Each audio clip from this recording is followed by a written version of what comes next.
Hello दोस्तों, राधे कृष्णा। मैं नीलम तिवारी आप लोग का अपने चैनल राधे कृष्णा में स्वागत करती हूँ। उम्मीद करती हूँ आप लोग स्वस्थ होंगे, मस्त होंगे। तो जैसा कि जान रहे हैं कि भाद्रपद चल रहा और भाद्रपद में ही है जो है हलछठ व्रत आता है। तो हलछठ व्रत कब है इसको जानते हैं। नहाय खाए आप लोग को कब करना है। तो देखिए, जो हलछठ व्रत है वो आपको 14 तारीख दिन बृहस्पतिवार को पड़ेगा। इस दिन आप लोग को हलछठ का व्रत रखना है। और नहाए खाए जो है आप लोग को 13 तारीख यानी कि बुधवार के दिन आपको स्नान कर लेना है, अपने केसों को धो लेना है। और बुधवार के दिन यानी कि 13 तारीख को लहसुन प्याज आपको नहीं खाना है, सात्विक भोजन खाना है। इसमें आप लोग को बैगन नहीं खाना है, मसूर की दाल नहीं खानी है। इतना आप लोग समझ लिए। और 14 तारीख को आप लोग को व्रत रखना है। ये व्रत जो होता है संतान की प्राप्ति के लिए होता है, संतान सुख के लिए होता है। जो माताएं व्रत रखती हैं वो अपने संतान की दीर्घायु के लिए, उनके उज्जवल भविष्य के लिए इस व्रत को रखती हैं। तो ये जो छठ होता है, तो ये भाद्र मास में ये छठ आता है। एक जो होता है वो कार्तिक में आता है। तो ये जो छठ होता है इसमें कुश की जो होती है उसकी पूजा की जाती है। कुश का बहुत महत्व होता है। इस व्रत में जो है जुते हुए खेत का कोई भी चीज़ नहीं खाया जाता है और ना ही कोई चीज़ चढ़ाया जाता है पूजा पाठ में। आप लोग समझ लिए। और इसमें जो है आप लोग को महुआ जरूरी होता है, तिन्नी का चावल होता है और दही। दही जो होती है वो गाय का कोई चीज़ इसमें आपको इस्तेमाल नहीं करना है। यानी कि दीपक जब आप जलाएंगे तो उसके लिए जो घी होता है वो भी गाय का नहीं होना चाहिए, भैंस का होना चाहिए। तो भैंस के दही, भैंस का ही घी इस्तेमाल होता है और इसमें महुआ चढ़ता है। तो इसमें जो महिलाएं होती हैं, जो महिलाएं व्रत रखती हैं, इसमें कोरी साड़ी पहनी जाती है। कोरी उसमें पहना हुआ साड़ी नहीं पहनी जाती है, क्योंकि ये छठ की तरह ही व्रत है। जैसे ये डाला छठ होता है उसी तरह ये हल छठ व्रत का भी नियम है।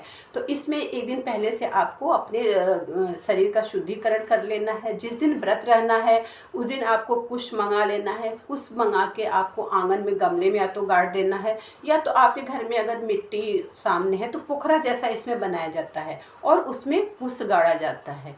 इसमें जो होती हैं 6 चीज़ें चढ़ती हैं। छठ माता को 6 चीज़ें चढ़ाई जाती हैं।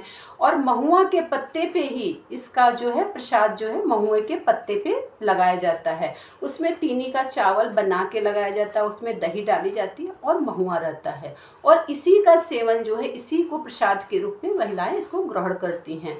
तो ये जो महुआ होता है इसको आप लोग बाजार से ले आइएगा, देख लीजिएगा उसमें कीड़े मकोड़े ना हो, दही की व्यवस्था कर लीजिएगा। इसमें चीनी गुड़ कुछ भी नहीं चढ़ता है, क्योंकि ये सब खेत जुते हुए होते हैं। यहाँ तक कि जो साग भी बनता है, यहाँ पे लोग बहुत लोग कर्मी का साग खाते हैं जो कि ऐसे ही उग जाता है। और जो मिर्चा भी लोग डालते हैं अगर साग बनाते हैं, बहुत महिलाएं साग, बहुत लोग के यहाँ साग खाया जाता है। तो जो मिर्चा होता है वो भी हल जहाँ पे चला हो उस खेत का मिर्चा भी नहीं लिया जाता है। तो इसमें जुते हुए, क्योंकि इसमें जो है बलुदाऊ जो है कृष्ण जी के बड़े भाई जो हैं बलुदाऊ, उनकी जयंती भी इस दिन होती है। तो इसलिए खेत का जुता हुआ कोई भी चीज़ इस छठ में नहीं चढ़ता है। माताएं जो होती हैं, जो लोग व्रत धारण करना चाहती हैं हल छठ का, इस साल उठा सकती हैं, क्योंकि कोई भी अधिमास नहीं है, कोई भी चीज़ नहीं है, उठा सकते हैं। जो लोग पहली बार व्रत कर रही हैं और जो लोग करती आ रही हैं उनको तो सारा नियम पता ही होगा। और अगर आप बच्चे के लिए करें, आपके घर में छोटा बच्चा है, तो इसमें देखिए इसमें श्रृंगार का सामान भी चढ़ता है माँ को।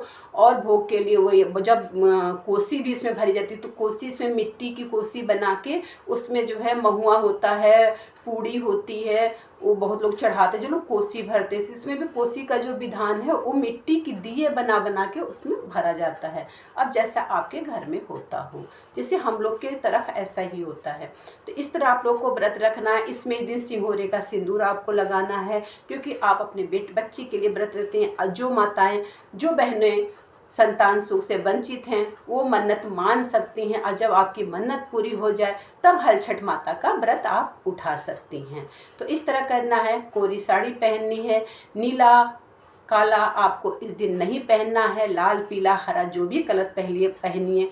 बस नीला काला जो है उसको बना देना है। बहुत महिलाएं जो होती हैं पूजा करके और तुरंत वो अपना पारण कर लेती हैं। पारण में वही तिन्नी का चावल खाती हैं, दही खाती हैं और बहुत जगह जो कर्मी का साग बनता है बहुत लोग उसको भी खाते हैं। लेकिन मेन इसका होता है महुआ दही का प्रसाद लोग वितरण करती हैं। इस हल छठ व्रत में जो महिलाएं हैं वो सोहर गाना गाती हैं। सोहर गाया जाता है क्योंकि बेटे का व्रत है, तो बेटे के व्रत में जो है सोहर गाना गाया जाता है। और इसमें जो होता है कुश में जो होता है, कुश में गांठ लगाई जाती है। गांठ जो है वो इस उंगली से लगती है। इस एक ही हाथ का प्रयोग होता है।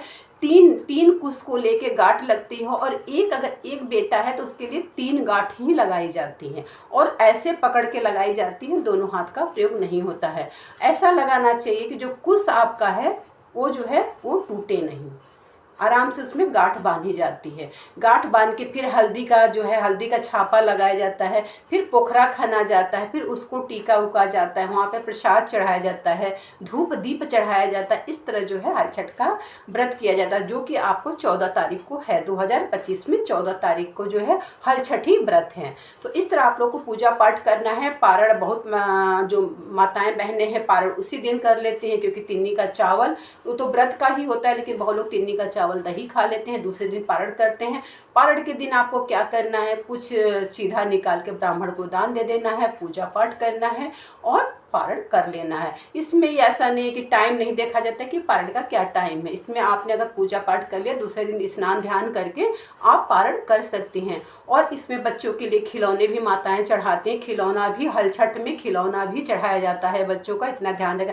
अगर आपके घर में छोटा बच्चा है तो उसके लिए चाहे किसी का भी बच्चा हो, मान लीजिए नात रिश्तेदार में किसी, तो खिलौना भी इस दिन चढ़ाना बहुत ही शुभ होता है। तो हल छठी व्रत में खिलौना भी चढ़ाया जाता है। जो ये भादों का जो हल छठी व्रत होता है इसमें जो है माताएं बहनें खिलौना भी चढ़ाती हैं।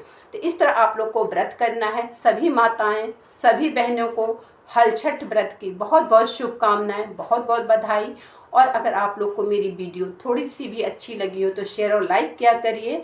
और जो नए हैं मेरे चैनल पे तो प्लीज़ सब्सक्राइब ज़रूर कर दीजिए। सभी लोगों को हार्दिक शुभकामनाएं हल छठ की। सबके संतान सुखी रहें, संपन्न रहें। सभी माताओं का गोद हरा भरा रहे। जय षष्ठी माता की।